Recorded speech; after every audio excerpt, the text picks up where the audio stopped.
This video will be on polynomial inequalities and rational inequalities. First polynomial inequality we will look at is the quadratic inequality.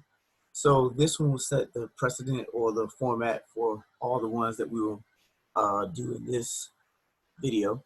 So if you notice, looking at a quadratic graph, the parabola, if you have one that concaves up, what happens here at these points, that's where your graph is equal to 0. Everything above the point, the interval above the points, are positive value. Everything below the points are negative values. Same thing here, if it concaves down, the values below, the intervals below, will give you negative values. Everything above your points where your graph is equal to 0 will give you positive values. So what's going to happen is we will have these intervals that are created, and our graph will behave the same way within those intervals. Notice all of my values are positive from this point to negative infinity. All of my values are positive here from this point to positive infinity. And then from here, from this point to this point, all of my values are negative. So all of your values will respond the same way within those intervals. And all we need to do is figure out what intervals will actually answer the problem that we have. So here, let's say if we want to solve 2x squared plus x greater than 15. First step is to set one side equal to 0. Subtract 15 from both sides. That'll do it for us. Then we're going to replace the inequality with the equal sign, and we want to solve when our expression is equal to 0. So we can find these 2 points. In this case, a factor, and gives me the solutions of 5/2 and -3. From there, we'll set our intervals according to the number line. -3 will be furthest to the left, 5/2 will be furthest to the right. So the intervals that will be set up will be from negative infinity to -3, -3 to 5/2, and then 5/2 to positive infinity. Don't forget your interval notation. Less than and greater than will give you, well, you should use parentheses on less than and greater than signs. Less than equal to, greater than equal to, we're going to use brackets. Negative infinity, infinity, we will always use parentheses. Don't forget what they mean. When you use parentheses, that means you are excluding the value, you're not including the value as a part of your solution set. Brackets mean you are including the value as a part of your solution set. So since when we go back to our original problem, we have the greater than symbol, that means we're going to use parentheses on our numbers. So these are our intervals right here. Fourth step, set up a chart. Put our intervals on the top, and we're going to have test values and then the behavior of our function. So intervals, test values, behavior of our function.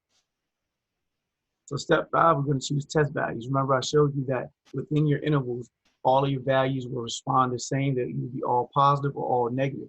So we're going to use the test value within that interval to let us know how all of our values will respond within that interval. So you choose a number that's in each interval. So here, -4, you can choose -4, you can choose -100. It doesn't matter. Your value, the value will still be the same. It's either going to be positive or negative. Here I chose 0, and then here I chose positive 10. Just chose any value that's within the interval. Step 6, we're going to plug these test values into our function.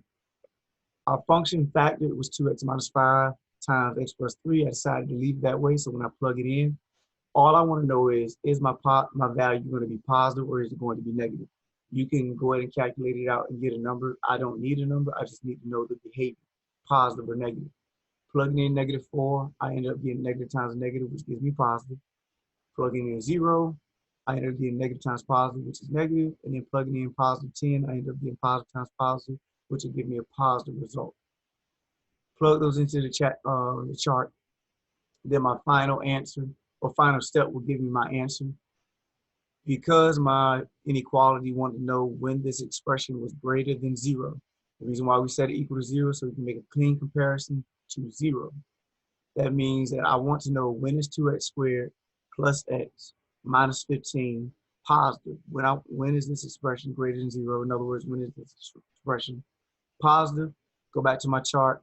I see I have 2 intervals that yield positive results. And so those 2 intervals will be my answer. Don't forget the union symbol in between your intervals.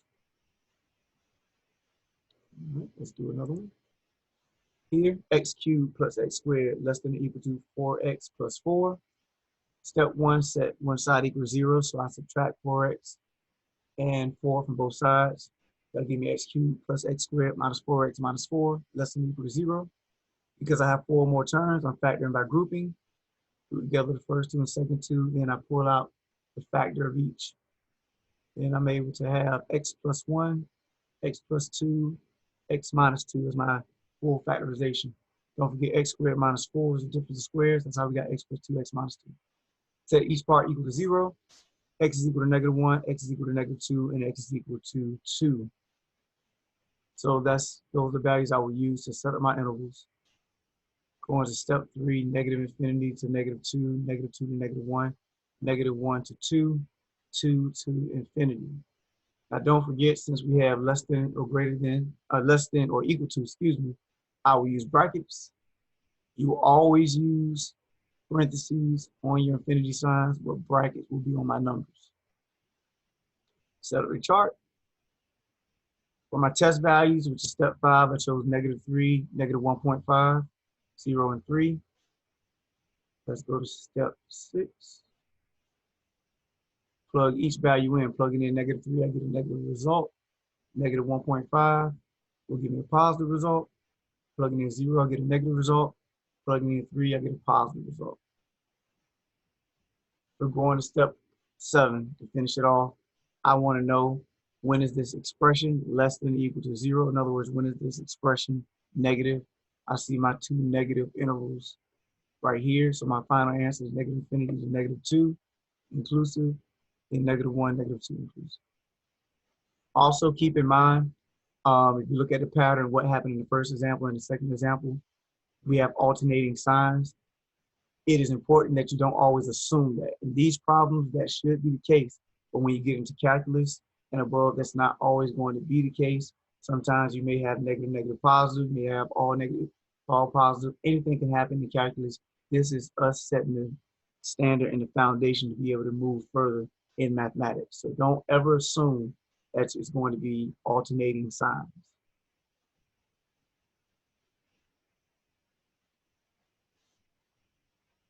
Okay, rational inequalities. So this time we have an irrational expression and we compared it to 0. In this case, 0 is already on one side of our equation, so we do not have to do step 1. But we want to know, when is x minus 4 over x plus 3 greater than 0? So set the numerator and denominator individually equal to 0 and solve. That will help us set our intervals. We get x equal to 4 and x equal to -3. Look at the number line. That'll be from negative infinity to -3, -3 to 4, and then 4 to positive infinity. We're using infinity parentheses because we have the greater than symbol. Test values, I chose -4, 0, and 5. Remember, you can choose anything in those intervals and you'll still get the same results. Plugging in -4, I ended up getting a positive result. Plugging in 0, negative result. Plugging in 5, I got a positive result. Now remember, I want to know, when is this expression greater than 0? In other words, when is this expression positive? My two positive intervals are right here.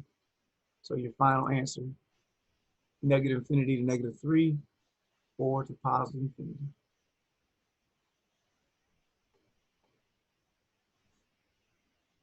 Okay, last example. X plus 1 over x plus 3 greater than or equal to 2.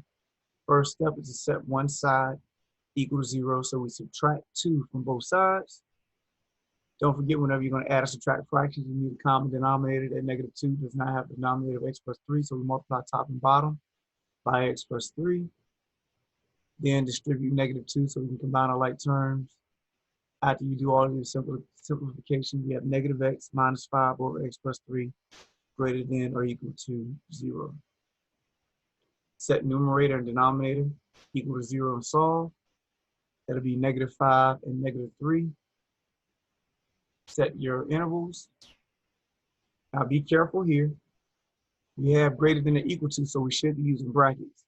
But don't forget, this denominator, this x plus 3 is equal to 0, lets us know when our denominator is equal to 0. Whenever our expression is equal to 0, that's undefined. So I cannot use it as a part of my solution set. So that means I need to use parentheses on the -3. That's when my denominator is equal to 0. I cannot include it as a part of my solution set. The 5 is fine. So set up your chart, choose your test values, -6, -4, 0. Plug them in to your equation, your expression. Plugging in -6, they give me negative value. Plugging in -4, it gives me a positive value. Plugging in 0, it gives me a negative value. And so when you go back and look at your chart, we want to know when is your expression greater than or equal to 0. Here we go right here. And that only occurs in the middle. So my answer is -5 and -3. Let me know if you have any questions.